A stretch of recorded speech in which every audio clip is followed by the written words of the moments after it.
Bonsoir à tous et bienvenue sur MMC Academy. Dans cette vidéo d'aujourd'hui, nous allons continuer avec notre série de labs sur la configuration d'une liste d'accès. Et ce soir, comme vous pouvez déjà le voir ici, je peux cliquer sur le PC, je peux pinguer le serveur. Déjà à partir d'ici, je vais aller dans commande prompt. Vous voyez déjà que ça passe très bien. Je fais ping 20.0.0.8. Et vous voyez que le PC1 refuse, destination host refusée, donc il n'est pas localisable. Pourquoi? Parce que nous n'avons pas autorisé le PC1 de communiquer avec le serveur et nous avons communiqué juste le précédé ainsi que le PC3 de parler avec le serveur uniquement avec la commande TCP. Voilà, je vais aller sur le PCD également, je vais pinguer, vous allez voir que le PCD il va passer sans problème. Je suis dans le desktop. Là, je vais fermer ça. Et ici, je peux faire ping. Voilà, 20.0.0.8. Et vous voyez que le PCD arrive à communiquer avec le serveur. Et je vais aller sur le PC3. Vous allez voir, je vais faire la même chose. Et ici, je peux faire ping 20.0.0.8. Vous voyez, là, il arrive à communiquer également avec le serveur. Nous allons voir les différentes commandes pour configurer des ACL listes étendues sur PackTracer. Une ACL ou liste de contrôle d'accès étendue offre la capacité de filtrer les trafics en se basant sur plusieurs critères. Ces critères incluent non seulement les adresses IP sources, mais aussi les adresses IP de destination. Les types de protocoles comme TCP, IDP, XMP et même le numéro des ports. Cette complexité supplémentaire permet une granularité de contrôle du trafic nettement supérieure, rendant les ACL étendues plus adaptées pour les politiques de sécurité détaillées. Et pour réaliser les deux configurations, nous avons deux possibilités.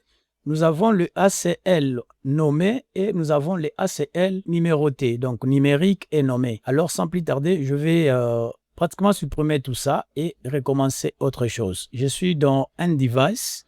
Dans un device, je récupère le serveur, je le place ici. Voilà mon serveur. Je vais récupérer 4 PC. Voilà, 1, 2, 3. Donc, je récupère 3 PC seulement. C'est suffisant. Ensuite, je vais aller dans Network Device où je vais récupérer 2 commutateurs. Je vais les placer là. L'autre, je vais les placer ici. Ensuite, je vais aller toujours dans Network Device. Je vais récupérer le routeur 1941. Que je vais utiliser, je vais les placer également ici. Ça, c'est déjà notre topologie. Nous voulons directement passer vite fait au câblage. Je vais aller prendre les câbles. Pour les autres, je vais utiliser juste les câbles automatiques pour les connecter. Voilà, vu qu'il n'y a pas trop de contraintes ici. Pour le serveur également, je connecte sur le switch. Voilà, je reviens pour connecter maintenant le switch vers le routeur. Je vais prendre interface gigabit 01. Et je vais connecter sur interface gigabit 01 du routeur. Ensuite, je vais prendre interface gigabit 00 du routeur que je vais connecter sur interface gigabit 01. Voilà, je clique sur le serveur, je suis ici. Ici, je vais aller dans desktop, IP configuration. Et à partir d'ici, je vais taper son adresse, c'est 20.0.0.8. Voilà, masque des sous-réseaux, c'est 3255.0, c'est /24. 255.255.255.0. Et la passerelle par défaut de l'interface, c'est 20.0.0.1. Je clique sur le PC, desktop, IP configuration. Je vais donner aussi son adresse, c'est 10.0.0.2.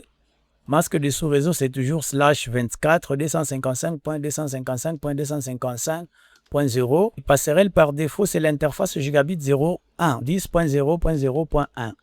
Prends aussi le PCD. Je vais exécuter aussi la même chose. Desktop, IP configuration, 10.0.0.3. Masque de sous-réseau, c'est toujours /24, donc 3255.0. Passerelle par défaut, c'est 10.0.0.1. Je clique sur IP configuration. Ensuite, je vais lui donner 10.0.0.4. Voilà, masque de sous-réseau que je continue toujours à répéter /24. Donc 3255.0. Ensuite, je vais donner aussi la passerelle par défaut de 10.0.0.1. Voilà, je viens de terminer les tout. Je vais maintenant activer les deux interfaces et essayer voir si mes PC ont directement communiqué avec le serveur avant que nous puissions maintenant passer aux ACL. Voilà, je clique sur le routeur. Je vais aller dans CLI. Voilà, je suis dans CLI. Je fais Enable. Voilà, ensuite je vais faire config T, hostname. Je peux l'appeler routeur 1. Donc voilà, -1. Voilà, je fais entrer. Ensuite, je vais activer l'interface interface gigabit 01. Je fais entrer. IP add 10.0.0.1. Masque de sous-réseau est de 255.255.255.0. Voilà. Et puis, je vais activer l'interface avec la commande no shutdown. Pour activer l'interface, je fais exit gigabit 0, 0, l'interface qui va vers le serveur. Je fais entrer IP add, son adresse est de 20.0.0.1. Masque de sous-réseau, toujours 255.255.0. Voilà. Et ensuite, je vais dire non chat pour activer l'interface et je vais faire exit. Voilà. Et ici, je peux directement voir si ce que je viens de faire, c'est bien réalisé sur le routeur. Do show IP int B pour dire invalide. Donc, do show, voilà, do show IP int B. Voilà, pour dire juste show IP interface brief.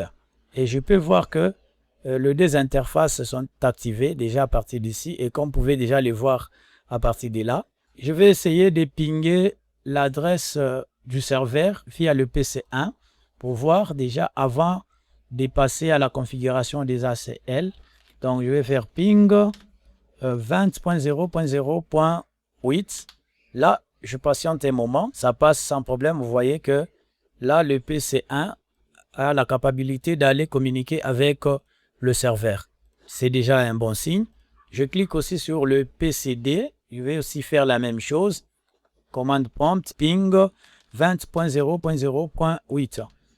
Je vois également que le PCD, il a également la possibilité de communiquer avec le serveur.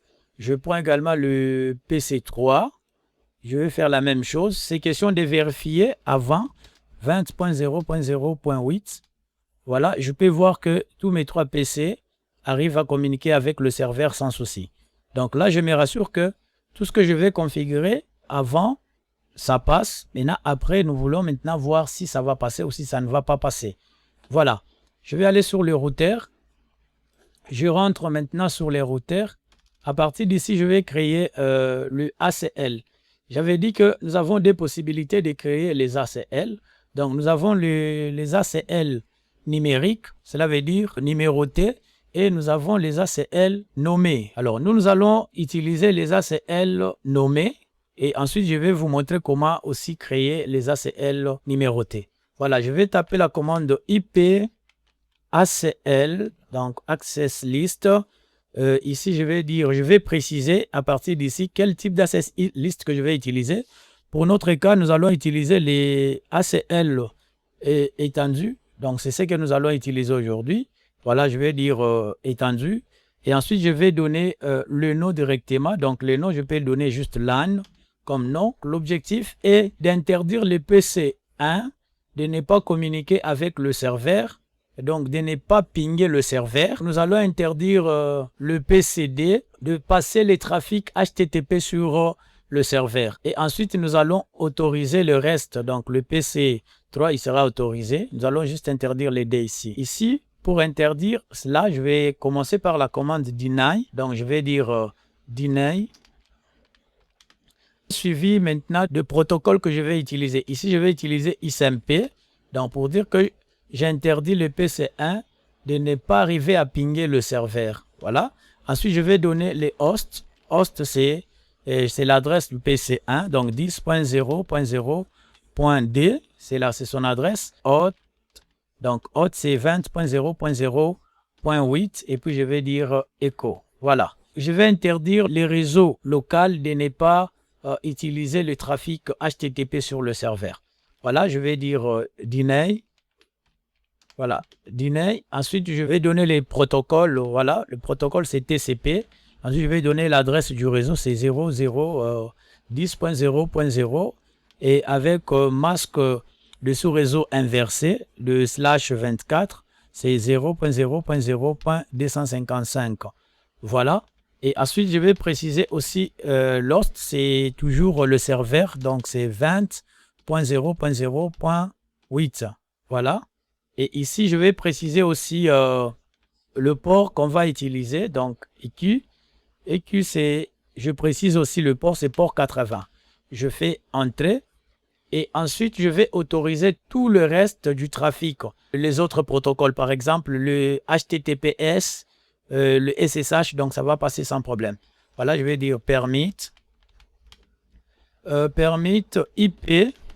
Voilà, IP ANI et ANI. Voilà. Ici, je vais d'autoriser les restes là. Ça va passer sans problème. Et je vais faire exit. Donc, à ce stade, j'ai terminé. Mais il me reste encore une chose. C'est d'appliquer maintenant le ACL sur l'interface le plus près. Voilà, vu que nous configurons le ACL étendu, donc l'interface le plus près, c'est l'interface gigabit 01. C'est cette interface ici. C'est là que je vais maintenant appliquer le ACL. Donc, je peux dire interface gigabit 01. Voilà, je fais entrer et je vais dire quoi? Je vais dire IP Access Group. Access Group, c'est le LAN que j'avais créé avant. Donc, je vais dire LAN. Voilà. Je vais dire LAN. Voilà. Et ensuite, je vais préciser que c'est l'entrée. Je vais dire in. Donc, c'est entrée, c'est pas sortie. Si c'était sorti, j'allais configurer sur l'interface gigabit 00. Voilà. À partir d'ici, je fais entrée. Je vais faire end. Voilà. Et je peux faire write pour enregistrer. Donc, à ce stade, je viens de terminer pratiquement tout. Maintenant, nous allons voir tout ce que nous venons de faire avec la commande show ACL list LAN. Donc, LAN, c'était notre ACL list. Vous voyez, deny, donc j'ai interdit ici le PC1 de ne pas pinguer le serveur. Et ici, j'ai interdit aussi le protocole TCP pour le réseau local de ne pas arriver sur le serveur. Et ensuite, j'ai autorisé le reste. Voilà, nous allons maintenant voir le résultat. Je vais aller sur le PC1. C'est celui qu'on avait interdit de ne pas pinguer le serveur. Je suis là. Avant, vous pouvez voir qu'avant, on avait essayé. C'était bien, ça passait. Et ici, nous allons maintenant pinguer à nouveau 20.0.0.8. Nous allons voir. Et vous voyez que là, ça refuse. Pourquoi? Parce que nous avons interdit le PC de ne pas arriver sur le serveur, de pinguer le serveur. Voilà. Je vais également aller sur le PCD. Ici, le PCD, lui, il va passer. Je peux faire ping. Voilà. 20.0.0.8. Vous allez voir que là, ça passe sans problème. Vous voyez? Ça communique aussi sans difficulté. Et je peux aller sur, par exemple, le PC3 également. Sur le PC3, je vais aller, par exemple, sur le serveur. Je vais aller sur le web pour voir ce qui va se passer parce que c'est de là, il faut qu'on nous affiche le timing out. Je suis sur le PC. Voilà, je suis ici. Je vais taper la commande http Ensuite, je vais donner le numéro de serveur. Voilà, je peux dire 20.0.0. Voilà, .8. Vous allez voir que ça va refuser. Request timing out. Donc là, ça ne passe pas. Mais vu que j'avais autorisé le reste du protocole, par exemple le HTTPS, le SSH, donc si je changeais par exemple ici, je mettais S, donc les HTTPS, vous allez voir que le protocole HTTPS, ça va passer. Voilà, je vais aller faire Go et vous voyez que avec le protocole HTTPS, ça passe, mais avec le protocole HTTP, ça passe pas. C'était ça notre lab du jour. Je pense que vous avez compris quelque chose sur la configuration des ACL standards et les ACL étendus aujourd'hui. Sur les ACL standards, nous avons déjà pratiquement travaillé sur ça et la vidéo est déjà sur notre chaîne.